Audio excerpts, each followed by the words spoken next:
তো ভাঙ্গি ভাঙ্গি যার বর্তমানে বহুত জায়গায় রাস্তা ভাঙ্গিয়ে গেছে গিয়া। আমি দেখছিলাম এটা ফ্লাডের পরে একদিনে দাঁড়িয়ে নিয়ে মাটিতে বসলো, এটা সব লাল মাটিও যখন এখনো মাটি রয়েছে এটা পুরো সমান করলো কন্ট্রাক্টারের রাস্তা মাটি দিয়া। কিন্তু বর্তমানে মানুষের পাও উপার না, ও তখন মানুষ একজন জেগিরা দাদা একজন জেগিরা বহুত, তো যাওয়া যান না, জলের স্পিড খুব বেশ। যখন এখানে আমি জুম করে দেখাও সামনে মানুষ জেগিরা একটু বেশি জল যার, আর স্পিড বেশি পড়েও ওইখান তো এইদিকে ওই জায়গা আমাদের বেশ স্পিড। এইটা বসে কুনাগ্রাম, আর এদিকে গেলে বুঝতে পারা এটা কলার পার, তারপরে আরো কিছু জায়গার নাম আছে, সব গাঁওর নাম আমার জানা নাই।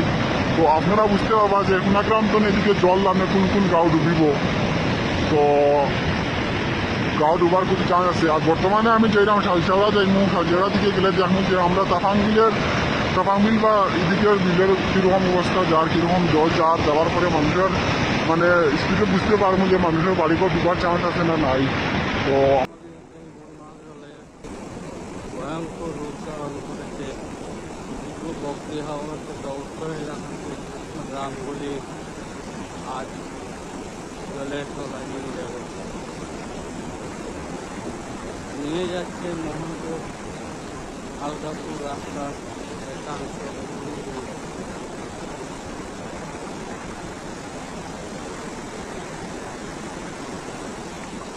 নিরাপদ আস্তানার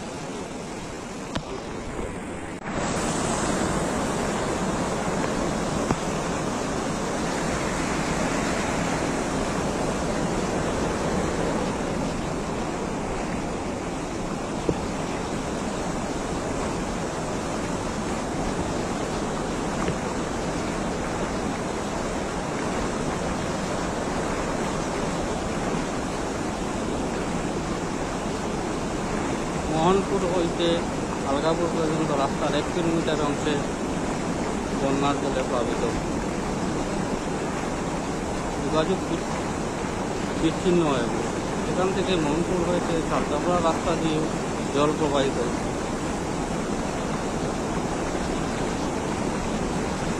ভয়ঙ্কর রূপ ধারণ করেছে কাটাতালমারি বন্যার জলে, ভয়ঙ্কর রূপ ধারণ করেছে।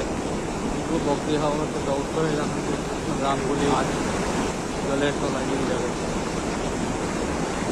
নিয়ে যাচ্ছে মোহনপুর আলগাপুর রাস্তার একাংশ।